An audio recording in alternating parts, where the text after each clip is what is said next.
Gloire à Dieu, que Dieu soit béni. On va, frères et sœurs, poursuivre ce matin notre série de messages qu'on a commencé dimanche dernier, qui s'intitule Hors sujet. Hors sujet, quand le texte biblique ne dit pas ce que je pense qu'il dit.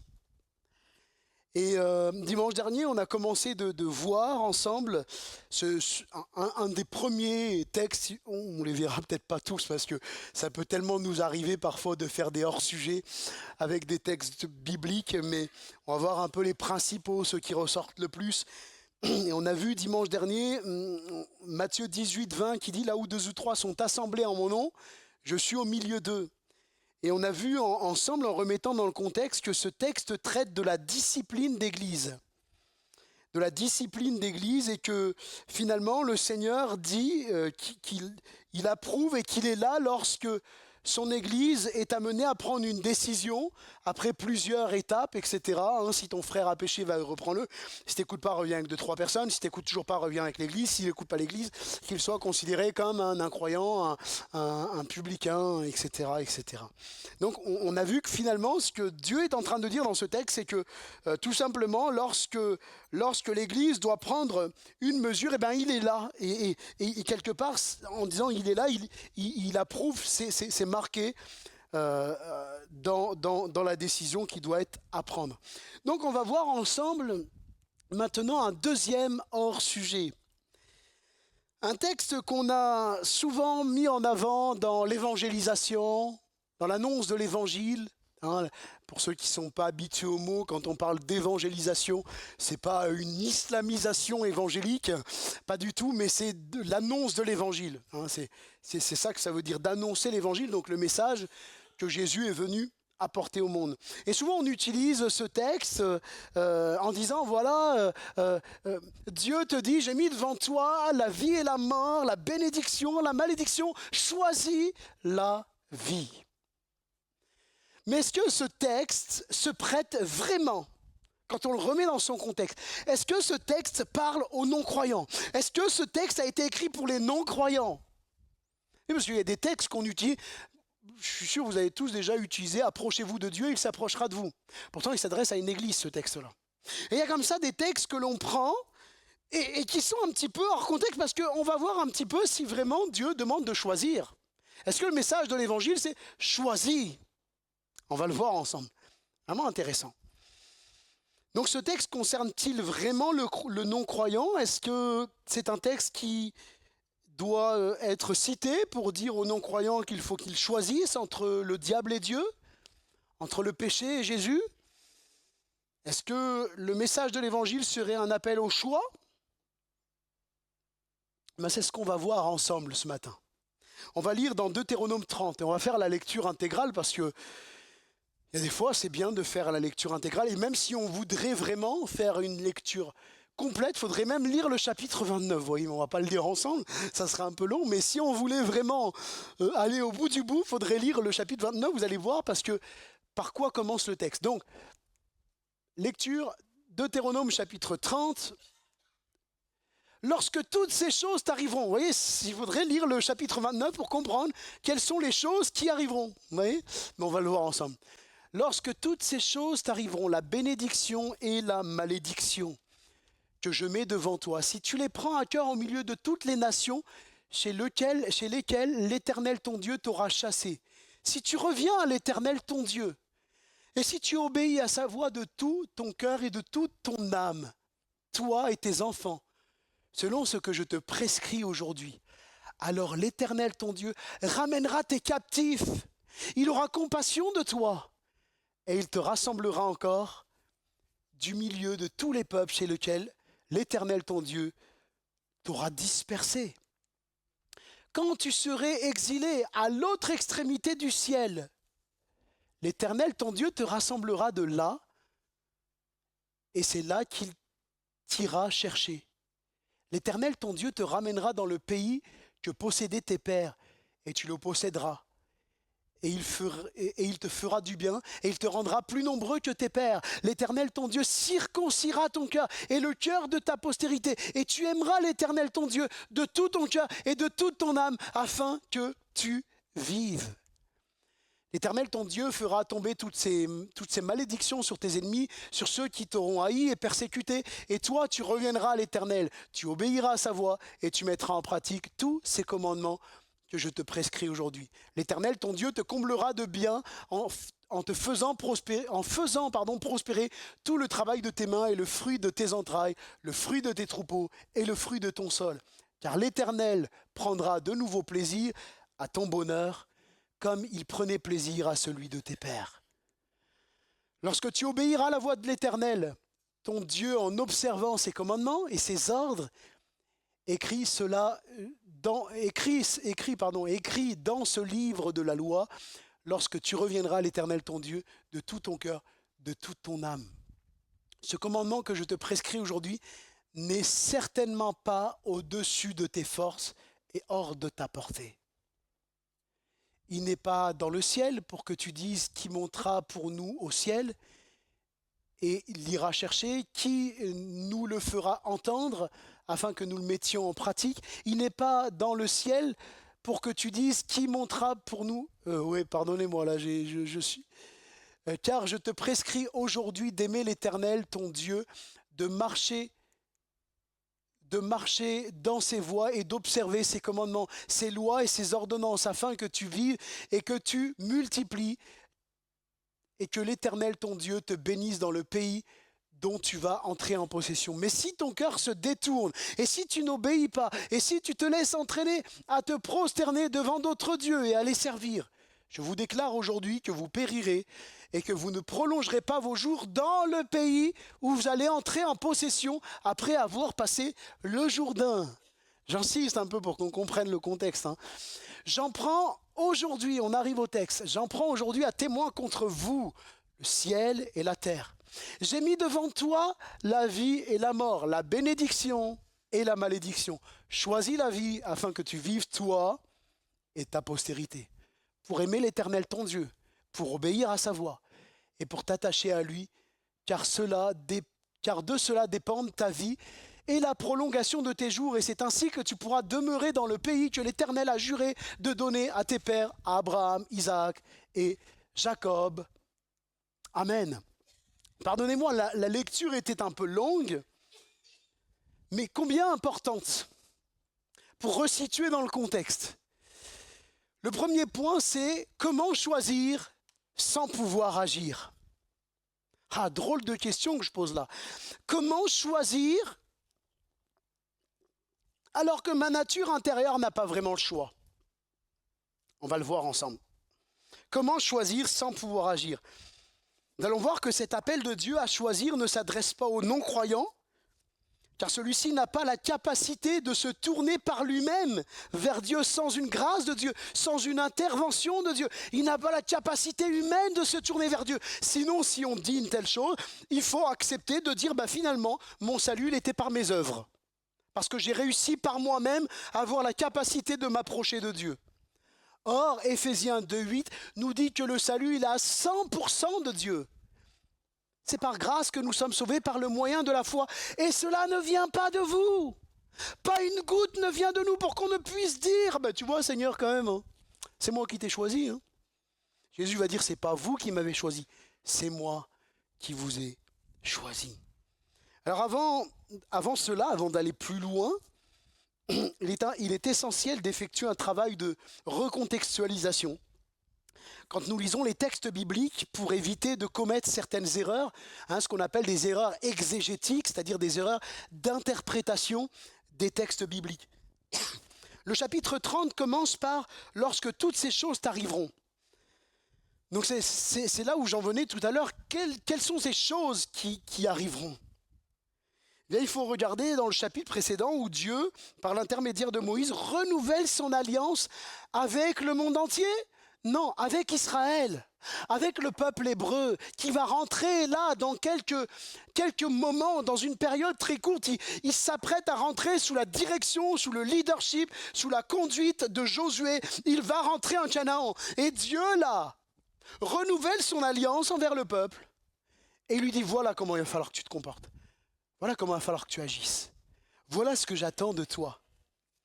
Et quand on regarde un peu ce qui est dit, Dieu donc met en avant les promesses, quand il renouvelle l'alliance, qui s'affaire à l'alliance, mais aussi en les avertissant des malheurs qui vont survenir s'ils se détournent de cette alliance.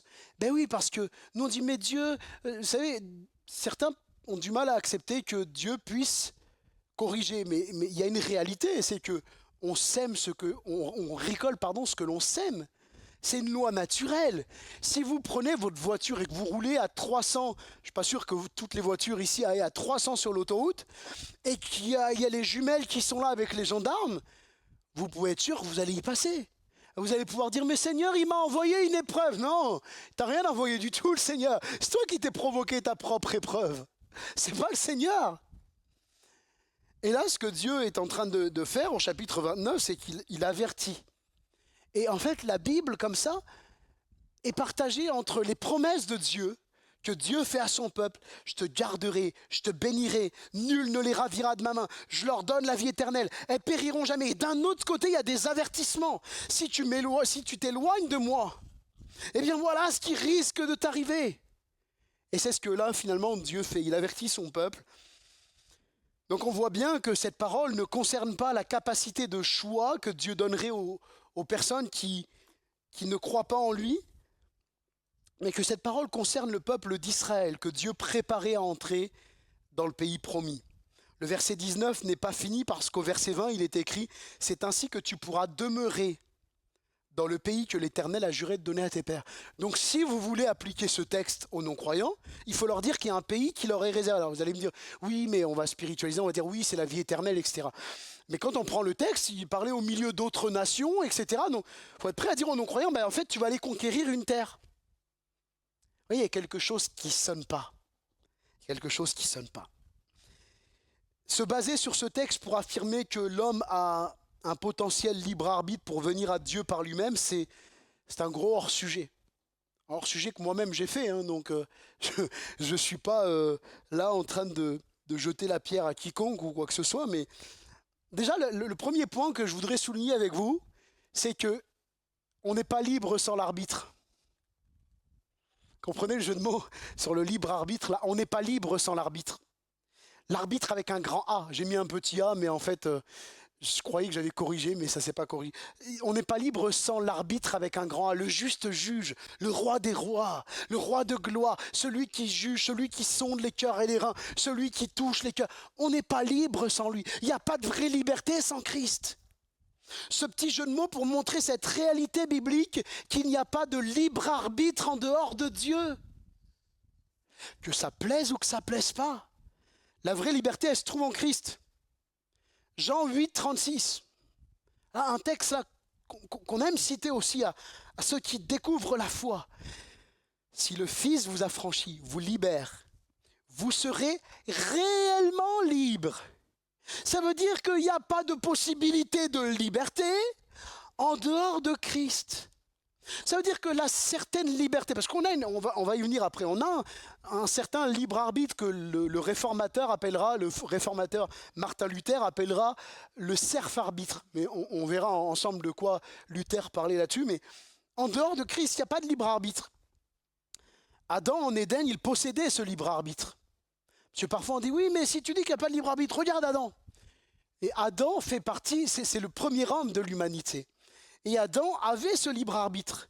Dieu lui avait donné ce libre arbitre de choisir entre continuer de le suivre, continuer de lui plaire, continuer d'être dans cette... Vous imaginez un peu Adam, une communion parfaite avec Dieu, créé sans péché. Dieu descendait dans le jardin, il y avait quelque chose de particulier qu'on ne retrouve plus après. Parce que, regardez même Moïse. Moïse qui était quand même... on ne fait pas de l'idolâtrie, mais quand même un personnage particulier. Qui peut dire ici, moi je suis comme Moïse? Bon, il y a des femmes qui disent, moi avec mon mari, je suis vraiment patiente, donc je pourrais peut-être... Non. Mais qui pourrait dire, je suis comme Moïse? C'est vrai que Moïse a eu un ministère particulier, Moïse a été quelqu'un de particulier, mais regardez ce que Moïse va réaliser quand il va dire que personne ne peut voir le Seigneur et vivre. Adam, il jouissait de ces privilèges-là. Une relation toute particulière avec Dieu. Mais son libre arbitre, il va le perdre à partir du moment où il va pécher, où il va désobéir à Dieu. La Bible dit qu'il n'y a pas un juste, pas même un seul. Que nul n'est intelligent. Ça ne veut pas dire on est tous bêtes. C'est pas ça que ça veut dire, mais la vraie intelligence, c'est quoi? Nul ne cherche Dieu. La vraie intelligence, c'est de chercher Dieu pour son âme, sa vie spirituelle, pour connaître celui qui nous a créés. Mais la Bible dit que personne ne le cherche. Donc par nous-mêmes, il n'y a rien qui a envie de chercher Dieu. Dans ma nature humaine, avant de connaître Jésus, il n'y a rien qui voulait de Dieu. Hein, c'est le prédicateur, le célèbre prédicateur Charles Spurgeon, qui disait, si Jésus ne m'avait pas choisi, il est sûr que je ne l'aurais jamais choisi. Cette liberté, effectivement, on l'a perdue et tous sont dire, il n'y en a aucun qui fasse le bien, pas même un seul. Le bien selon Dieu. On ne parle pas de faire des bonnes œuvres. On est tous capables de faire des bonnes œuvres. Et heureusement qu'il y a encore des personnes sur Terre qui font des bonnes œuvres, n'est-ce pas? Quand on voit les actualités, quand on voit tous les drames, on peut le dire, c'est pas glorieux, n'est-ce pas? C'est pas glorieux. Mais quand on apprend que des gens se mettent en association pour venir en aide aux enfants handicapés, aux personnes affamées, vraiment, on se dit, waouh, il y a vraiment encore des personnes qui ont des bonnes valeurs, qui savent faire le bien. Mais le bien selon Dieu, c'est autre chose. C'est pas la même chose. Ou encore, on a un autre texte qui nous parle de ce libre arbitre corrompu. C'est 1 Corinthiens 12, 14. L'homme naturel n'accepte pas les choses de l'Esprit de Dieu. Ça c'est clair, hein? L'homme naturel n'accepte pas les choses par l'Esprit de Dieu, car elle est une folie pour lui. Et il ne peut les connaître parce que c'est spirituellement qu'on en juge. C'est spirituellement qu'on en juge. L'être humain n'a pas de libre arbitre de choisir Dieu avec ses propres efforts. S'il n'y a pas une attraction divine, s'il n'est pas attiré, conduit par Dieu, il lui sera impossible de venir à Dieu et de se repentir. C'est ce que Jésus va dire. Nul ne peut venir à moi si ce n'est le Père qui ne l'attire. Hein, vous trouvez ça dans Jean chapitre 6, verset 44. Ainsi, ça rend Dieu auteur du salut de A à Z, à 100%. Car même le repentir, certains disent, mais moi je me suis repenti quand même, oui, mais c'est parce que Dieu t'a poussé à la repentance, parce que Dieu t'a touché, Dieu a mis son esprit en toi, parce que Dieu t'a parlé, parce que Dieu t'a convaincu. Sinon, par nous-mêmes, c'est simple, pour donner une image très claire. La Bible dit que nous sommes morts au péché. Parce que la Bible dit spirituellement, nous étions morts au péché. Est-ce qu'un mort peut se ressusciter tout seul? Oui, vous croyez? Vous croyez qu'un mort peut décider là, aller dans un cimetière, puis vous voyez un mort, ben, qu'est-ce que tu fais là? Pourquoi tu es sorti? Bon, j'avais envie d'aller faire un petit tour. Ça n'existe pas. Un mort ne peut pas se ressusciter. Il a besoin que le Dieu Tout-Puissant, Créateur, qui donne la vie aux morts, le Créateur de l'humanité, vienne, dise un mot, le touche pour que sa nature spirituelle ressuscite. Sinon, il n'y a aucune capacité d'action pour venir à Dieu de la part de l'être humain. Hein, c'est ce que le réformateur Martin Luther disait. Il parlait de serf arbitre pour combattre justement cette doctrine du libre arbitre qui a toujours été plus ou moins condamnée dans l'histoire de l'Église, mais qui a eu des relents de ça revient, ça repart, ça revient. Hein, Pélage a été très rapidement condamné dès le début de l'histoire de l'Église, dans les années 400 de mémoire, avec Augustin, et il a été condamné pour... condamné. Ce qu'il enseignait a été déclaré comme hérésie, hein, c'est-à-dire non conforme aux Écritures. Et il enseignait entre autres que l'homme a la pleine capacité, le plein libre arbitre de venir à Dieu par lui-même. Donc Martin Luther ressort un petit peu à la réforme protestante, parce que qu'est-ce qu'on connaît en fait de la réforme protestante? Hein, on se dit, nous, ça y est, il y a plein de choses, les gens disent plein de choses sur les chrétiens, sur les évangéliques. Et on entend tellement de choses qui sont dites.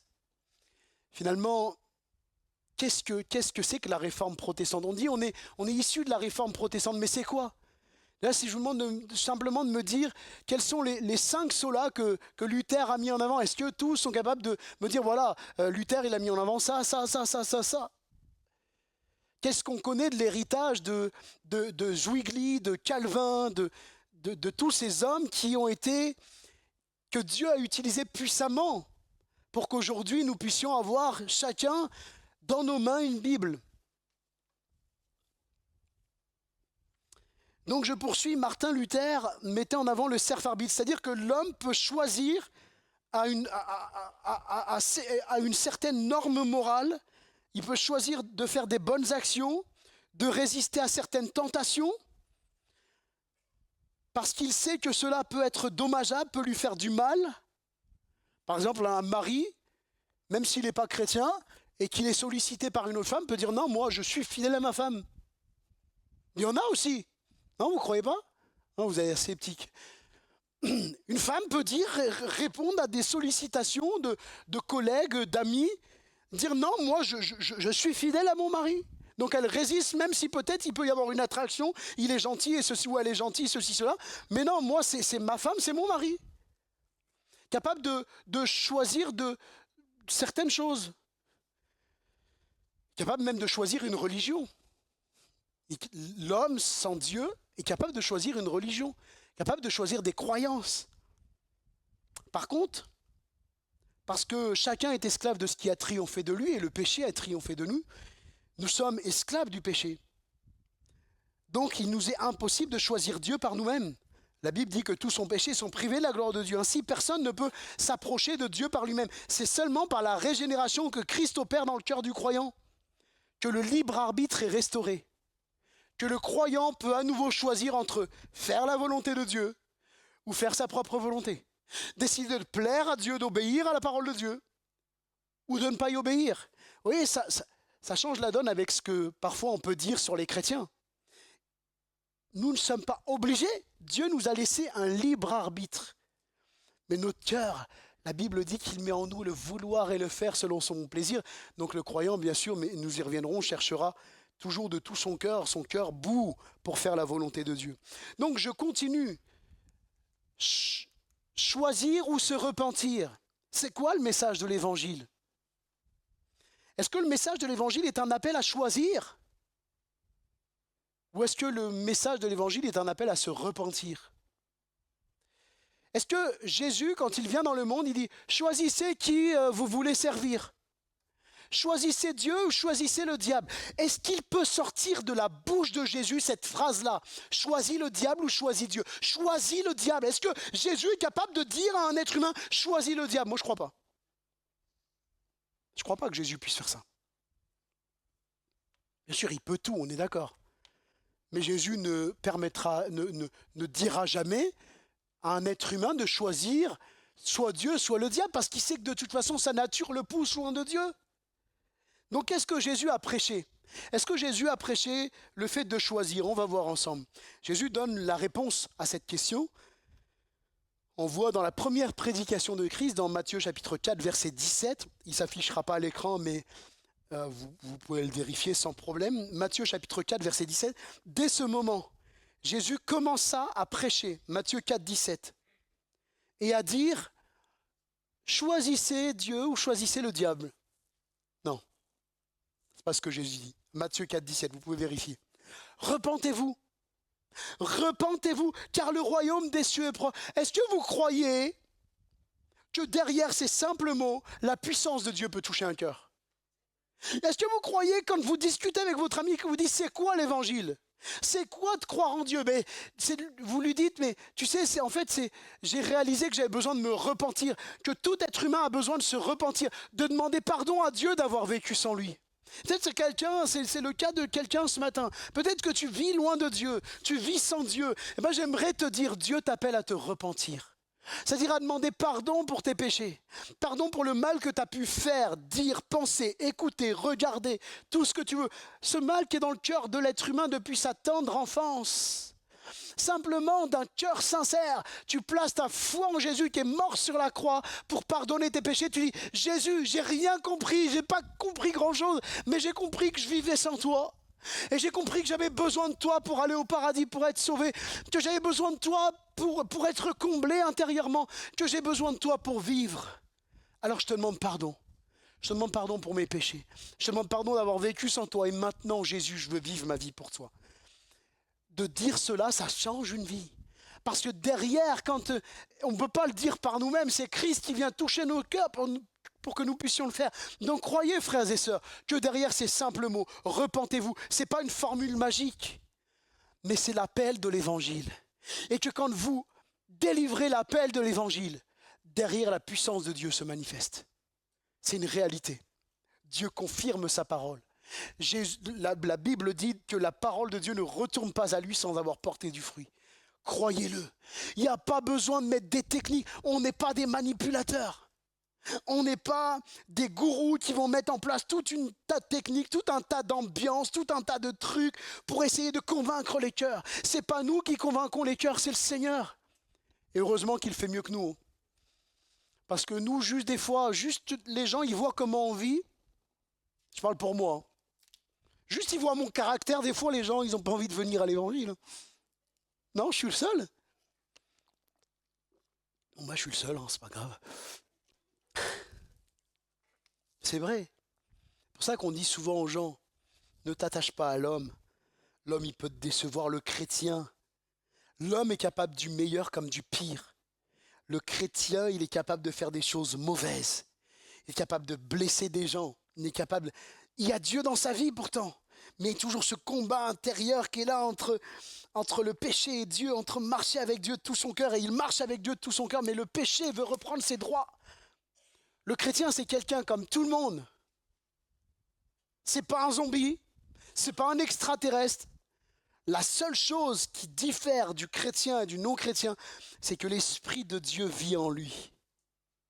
Mais c'est sûr que c'est amené à se voir. Porter du fruit digne de la repentance. Jésus dira aussi en Luc 13, 3, lorsque des gens vont venir le voir et commencer à échanger sur le péché avec lui et tout, et en disant qui a péché, ceci et cela, à un moment Jésus va prendre des faits divers. Tiens, Jésus qui prend des faits divers. Ouais, Jésus va prendre des faits divers. Alors, vous voyez, il y a une tour là qui est tombée sur je ne sais pas combien de personnes. Ou alors, vous voyez, là, tel assassinat qu'il y a eu. Est-ce que vous croyez que ces gens étaient pires que les autres? Il y a cette parole, cet échange qui a lieu entre Jésus et ces personnes. Et puis au verset, donc Luc 13, 3, il leur dit, mais si vous ne vous repentez, vous périrez également. C'est-à-dire, vous vivrez loin de Dieu, vous serez perdus pour l'éternité. Vous périrez également si vous ne vous repentez. Jésus vient annoncer l'évangile au monde et son message n'est pas choisissez Dieu ou le diable, mais repentez-vous. Repentez-vous. Tournez-vous vers Dieu. Revenez à Dieu de tout votre cœur. Je continue. Les apôtres également ont poursuivi cette annonce du message de l'évangile. Qu'ont-ils dit? Qu'ont-ils prêché? Qu'ont-ils enseigné? Après avoir prêché l'œuvre salutaire de Christ sur la croix, venu pour pardonner nos péchés, pour nous réconcilier avec le Père, ils diront, en Actes chapitre 2, verset 38, c'est l'apôtre Pierre qui dira « Repentez-vous et que chacun de vous soit baptisé au nom de Jésus-Christ pour le pardon de vos péchés et vous recevrez le don du Saint-Esprit. » Actes chapitre 3, verset 19. « Repentez-vous donc et convertissez-vous pour que vos péchés soient effacés, afin que des temps de rafraîchissement de la part de Dieu viennent. » C'est le message de l'Évangile. Un appel à la repentance. Maintenant qu'on a vu que cet appel ne concernait pas le non-croyant qui devrait choisir entre peut-être Dieu ou peut-être pas Dieu, mais quelque part intérieurement il ne choisira pas Dieu, non, Dieu ne lui donne pas un choix qui lui soit impossible. Eh bien on va pouvoir voir ensemble, maintenant qu'on a vu que ça concernait le peuple hébreu, de préparer son entrée en Canaan. Voyons maintenant quelles leçons nous pouvons tirer de ce texte pour nos vies. Parce qu'on a des leçons à tirer. Une fois remis dans son contexte, qu'est-ce que Dieu, est-ce que cette parole peut s'appliquer à ma vie aujourd'hui? Et qu'est-ce que cela peut bien vouloir dire? Un appel à marcher avec Dieu. Reprenons les 2 derniers versets. J'en prends aujourd'hui à témoin contre vous le ciel et la terre. J'ai mis devant toi la vie et la mort, la bénédiction, la malédiction. Choisis la vie afin que tu vives, toi et ta postérité, pour aimer l'Éternel ton Dieu, pour obéir à sa voix, pour t'attacher à lui. Car de cela dépendent ta vie et la prolongation de tes jours. C'est ainsi que tu pourras demeurer dans le pays que l'Éternel a juré de donner à tes pères, Abraham, Isaac et Jacob. Donc c'est un appel à marcher avec le Seigneur Jésus, à marcher avec Dieu. Un appel à l'obéissance. Le peuple hébreu était appelé à obéir à la voix de Dieu. On voit bien que ça va être compliqué pour le peuple. Qui a dit que c'était simple d'obéir à Dieu? Suis un tiraillement intérieur. Tiens, encore un texte où Paul vient décidément anéantir le libre arbitre. La chair a des désirs contraires à ceux de l'esprit, afin que vous ne fassiez ce que vous voudriez. Ça dérange, ça. Mais c'est la réalité, il y a un combat intérieur. Paul, il dit, le bien que j'ai envie de faire, j'arrive pas à le faire. Et le mal que je veux pas faire, je le fais. Il y a un tiraillement intérieur. Il y a un désir, le bien que j'ai envie de faire, que je veux faire. Et puis, on sent qu'il y a besoin de la grâce de Dieu, que c'est compliqué. Donc il y a un appel à l'obéissance. Nous sommes désormais en capacité d'aimer Dieu. Alléluia. Parce qu'il a mis son esprit en nous. Il a déversé son amour en nous par le Saint-Esprit, la Bible dit. Il a mis son esprit en nous afin que nous l'aimions. 1 Jean 4, 19 dit, pour nous, nous l'aimons parce qu'il nous a aimés le premier. Il nous a aimés le premier. C'est Dieu qui a fait le pas. On lui doit toute la gloire. Dans cette relation d'amour, il nous appelle à lui obéir. Comme pour Israël, Dieu nous demande d'obéir à sa voix, c'est-à-dire à sa parole. En tant que chrétien né de nouveau, un choix nous est régulièrement présenté. Celui d'obéir à Dieu ou celui d'obéir à nos propres désirs, notre propre volonté, sachant que nos choix auront des conséquences. Nos choix auront des conséquences. Soit d'être bénis par Dieu, ou soit d'être corrigés par le Seigneur. Mais nous y reviendrons un peu plus tard, parce que Dieu reprend ses enfants qu'il aime. Il ne les laisse pas partir éternellement loin de lui, mais il les reprend, il les corrige. La Bible dit que Dieu châtie ceux qu'il aime. Fort heureusement. Parce que si Dieu ne l'avait pas fait, je ne me tiendrais pas devant vous aujourd'hui. Je ne me tiendrai pas devant vous à vous parler, à ouvrir la parole de Dieu avec vous. Un appel à l'obéissance. Un appel à la sainteté. Un appel à la sainteté. Ce choisit la vie est aussi pour nous un appel à toujours marcher dans la sainteté de Dieu. Parce que c'est là la vraie vie. C'est une vie de sanctification. 1 Pierre chapitre 1er verset 15 dit « Mais puisque celui qui vous a appelé est saint, vous aussi soyez saints. Dans toute votre conduite. » Pas simplement le dimanche matin entre 10h et midi.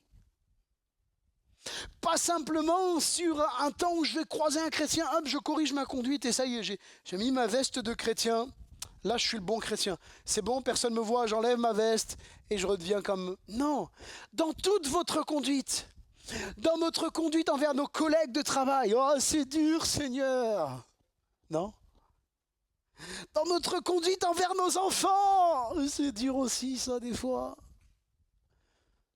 Non? Il n'y a que moi où des fois mes enfants ils m'énervent. Non, je suis le seul. Dans toute votre conduite, soyez saints. J'ai pas dit envers votre femme et votre mari. Vous avez vu, je ne suis pas permis quand même. Il y a ma femme qui est là en plus, donc je fais attention. Dans toute votre conduite, soyez saints. Selon qu'il est écrit, vous serez saints car je suis saint. Il y a une identification. Dieu a mis en nous sa nature. Il nous a fait naître de nouveau. Il a mis en nous son esprit. Et donc, quand il dit vous serez saints car je suis saint, humainement c'est impossible, mais par le Saint-Esprit, nous avançons dans ce chemin de sainteté. Un appel à la sainteté. Le vrai chrétien se distingue du faux dans ce sens où son désir est de marcher dans une vie de sanctification, dans une vie de sainteté. Il choisit régulièrement la vie. Il est amené à choisir la vie régulièrement en se gardant du péché. Celui qui se garde du péché, le malin ne le touche pas. En se gardant du péché, le diable ne trouve pas d'emprise sur lui. 1 Jean chapitre 5, 18. Donc, maintenant qu'on a vu comment choisir sans pouvoir agir, que finalement, ce n'est pas une capacité, un appel au choix qui était réservé, qui était lancé aux non-croyants, on a vu ensemble que c'est un appel à marcher avec Dieu dans l'obéissance, dans la fidélité, dans la sainteté. Oui, parce que Dieu nous le demande, bien que son esprit est en nous, bien qu'il met en nous le vouloir et le faire, on est participant. On est sauvé, mais on est rendu acteur de notre marche chrétienne. Parce qu'attention, c'est pas le tout de dire, oh ben je suis sauvé, Dieu a fait le boulot, j'ai plus rien à faire moi. Je suis tranquille, j'ai juste à laisser Dieu faire le travail. Non, la Bible dit travaillez à votre salut avec crainte et tremblement parce que c'est Dieu qui met en vous le vouloir et le faire selon son bon plaisir. Mais il nous demande quand même de travailler. Il nous demande quand même de résister. Il nous demande quand même de veiller et prier. Vous voyez qu'on a notre part à faire. On est rendu acteur de notre marche chrétienne. Produisez du fruit digne de la repentance. Donc c'est quelque chose que le chrétien est appelé à vivre, à marcher avec Dieu, à marcher dans l'obéissance, à marcher dans la sainteté. Et puis, troisièmement, les conséquences de la désobéissance. Et ça sera le dernier point. Les conséquences de la désobéissance. Pour Israël, la mort et la malédiction sont clairement mentionnées dans ce texte. C'est clairement mentionné. Si vous reprenez le texte, si vous reprenez Deutéronome chapitre 29, chapitre 30, c'est clairement mentionné. C'est de la mort physique dont il est parlé. Le chapitre 29 liste ce qui arrivera au peuple s'il n'obéit pas à la loi de Dieu et lui donne, s'il n'obéit pas à la loi que Dieu lui donne. Et le verset 19 précise, concernant celui qui se détournera de lui, que les malédictions décrites dans ce livre le frapperont. Et il est écrit, l'Éternel effacera son nom de dessous les cieux. De dessous les cieux, c'est-à-dire sur la terre. Il effacera son nom de la terre, c'est ça qu'il faut comprendre. Donc ce que le peuple était appelé, c'est si tu n'obéis pas à Dieu, et bien à un moment, ce qui va se passer, c'est comme tes ancêtres là qui ne sont pas entrés en Canaan. Vous vous souvenez qu'il y a toute une génération qui va mourir dans le désert. Vous vous souvenez de ça? Ils ne vont pas entrer dans la promesse par désobéissance. Eh bien, Dieu, quelque part, leur dit, tu vois là, tes ancêtres, ils ne sont pas rentrés parce qu'ils m'ont désobéi. Si toi, tu rentres en Canaan et que tu me désobéis aussi, si toi, alors que je te fais rentrer dans ce bon pays pour ta vie, tu me désobéis aussi, voilà ce qui t'attend. Et regardez l'histoire d'Israël. Vous voyez que c'est exactement ce qui va se passer. Toutes les fois où le peuple va désobéir, il va être déporté. Et vous savez très bien qu'au milieu d'une déportation, il y a des drames. Il y a malheureusement des dommages collatéraux, il y a malheureusement des morts. Quand il y a une guerre, il y a des morts. Parce que simplement Dieu les avait avertis comme il a averti Adam en Éden. Si tu fais ça, voilà ce qui se passe. Si tu prends du fruit, tu vas mourir. Et c'est toujours la conséquence finalement du péché. Le péché engendre la mort. Donc Israël, voilà, il était parlé de cette malédiction en question qui était la mort physique.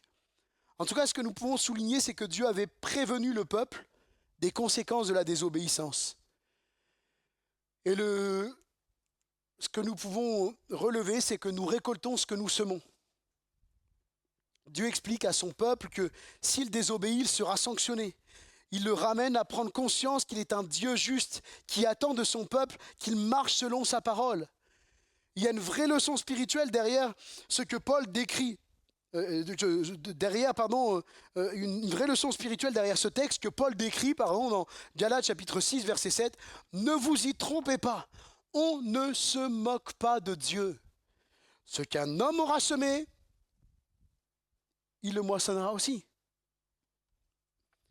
Nous savons que ce que nous devons faire, Dieu nous a laissé sa parole, son esprit vit en nous, sa parole nous a été laissée pour nous conduire dans toute la vérité, pour nous diriger. Et peu importe ce que nous décidons, nos actes ont toujours des conséquences et nous récoltons ce que nous moissonnons.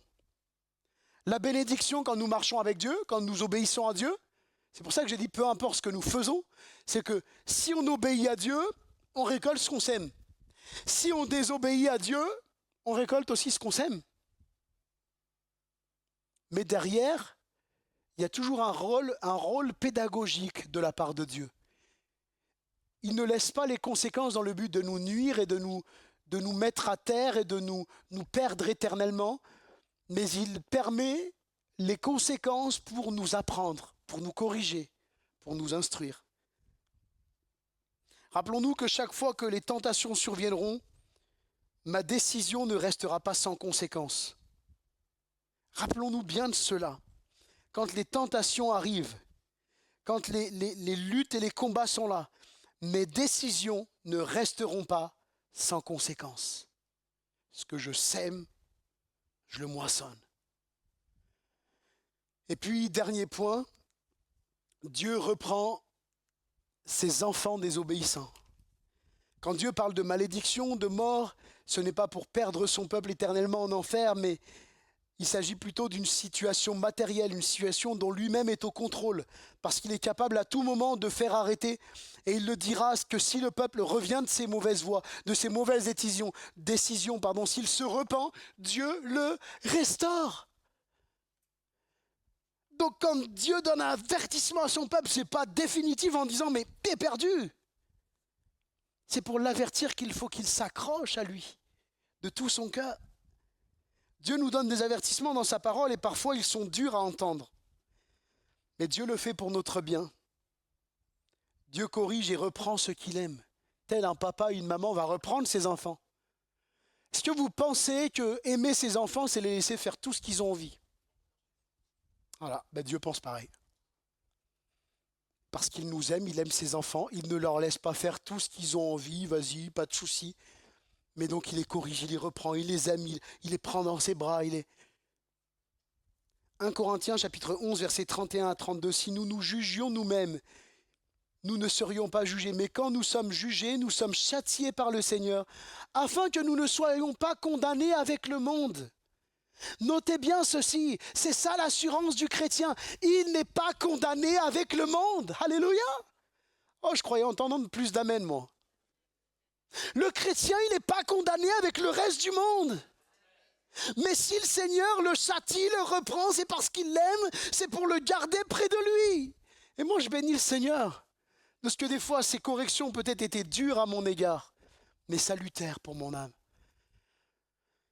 afin qu'il ne soit pas condamné avec le reste du monde. Et puis, je conclus 2 textes appropriés pour l'annonce de l'Évangile. On les a déjà vus, mais on va les revoir. 2 textes qui sont vraiment appropriés. Actes chapitre 3, verset 19. Mais avant, simplement, ce qu'on retient de ce texte de Deutéronome 30, 19, c'est qu'il ne concerne pas les non-croyants, mais le peuple d'Israël, qu'il y a un appel qui est lancé au peuple d'Israël avant d'entrer en Canaan. Ce texte nous montre le combat qui est celui du chrétien, qui doit constamment choisir de toujours marcher avec Dieu, entre plaire à Dieu ou se laisser aller à ses tentations, mais que tôt ou tard, Dieu le reprendra parce qu'il l'aime. Parce qu'il l'aime. Parce que Dieu ne nous sauve pas pour nous laisser nous perdre. Si nous voulons interpeller les non-croyants sur l'engagement qu'ils doivent prendre, alors il faut leur lancer le vrai appel de l'Évangile. Le vrai appel de l'Évangile. C'est pas moi qui l'invente. C'est pas moi qui l'ai sorti de mon chapeau, même si j'ai pas de chapeau. C'est pas moi qui l'ai sorti en écrivant mon message. Tiens, si je trouvais un appel... Non, c'est le message de l'Évangile. C'est le message que Jésus est venu apporter au monde. Et c'est ça qu'il faut dire à ceux qui ne connaissent pas encore le Seigneur. C'est au minimum ces 2 textes-là. Repentez-vous et convertissez-vous pour que vos péchés soient effacés. et que un temps de rafraîchissement vienne de la part du Seigneur.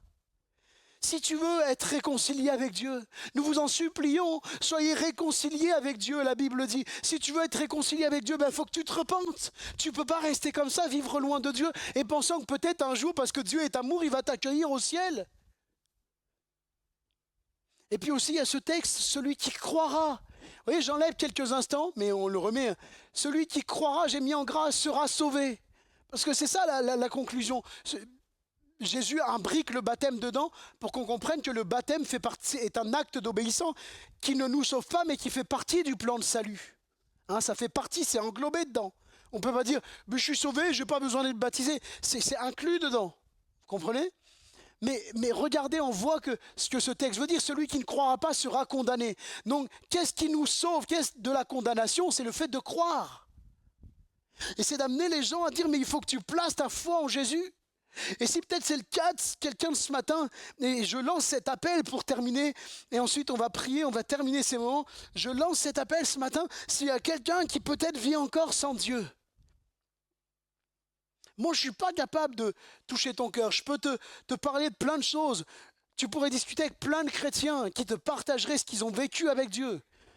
Et certains, ça a commencé carrément en dehors d'une église. Ils n'avaient pas connu Dieu et puis Dieu s'est révélé à eux. Il y a plein de personnes qui sont là avec des expériences différentes. Mais quelque chose d'unique, c'est qu'un jour, ils ont réalisé qu'ils étaient pécheurs et séparés de Dieu. Et quand ils ont réalisé ça, une tristesse s'est emparée de leur cœur. Et c'est ce que la Bible appelle cette tristesse selon Dieu. Vous trouvez ça dans l'Épître aux Corinthiens. Cette tristesse selon Dieu dont on ne se repent jamais. Ah, moi j'aime bien. Il faut s'arrêter sur les mots des fois. La repentance, c'est une tristesse selon Dieu dont on ne se repent jamais. Dieu vient mettre une tristesse dans nos cœurs. On est touché, on est interpellé de notre état. On réalise que Christ est mort sur la croix pour nous, quoi. Que c'est moi qui aurais dû être cloué sur une croix. C'est moi qui aurais dû saigner à la place de Jésus. C'est moi qui aurais dû mourir. Mais Jésus qui est parfait, qui n'a jamais péché. La Bible dit qu'il prend nos péchés sur la croix. Il prend toutes les mauvaises choses qu'on a pu faire. Il les porte sur lui à la croix. Et il les cloue sur la croix du calvaire à cause de moi. Il prend la condamnation. Parce que la condamnation, le fait qu'on vive sans Dieu et qu'on ne veuille pas de Dieu, on est condamné par Dieu. Mais Jésus il prend cette condamnation sur lui pour que tous ceux qui croient en lui, qui croient dans son sacrifice, ne soient pas perdus éternellement, mais qu'il ait la vie éternelle. Comme ce brigand à qui Jésus va dire, quelques minutes avant de mourir, « Je te le dis aujourd'hui, tu seras avec moi dans le paradis. » Parce que cet homme s'est repenti. Au début, il commençait à accabler Jésus, il commençait à insulter Jésus. C'est ce que nous dit un des évangiles. Et puis après, on s'aperçoit qu'il n'y en a plus qu'un. Et l'autre est en train de reprendre son collègue brigand. Il dit, nous, ce qu'on a fait, c'est normal qu'on soit là. Mais lui, il n'a rien fait de mal. Il reconnaît que dans Jésus, il n'y a rien de mal. Il reconnaît qu'il est pur, il reconnaît sa perfection. Et là, Jésus lui dit, aujourd'hui, tu seras avec moi dans le paradis. Et lorsqu'on vient devant Dieu, et lorsque tu viens devant Dieu, mon ami, et que tu dis, Jésus, je te demande pardon parce que tu es mort à ma place et je ne méritais pas que tu fasses ça. J'aurais dû récolter ce que je sème dans ma vie. Le fait que je ne t'ai pas cherché. Et toi, tu m'aimes quand même. Tu m'aimes à tel point que tu donnes ta vie pour moi. Je te demande pardon. Eh bien, cette parole que Jésus a dit au brigand, elle est pour toi aujourd'hui.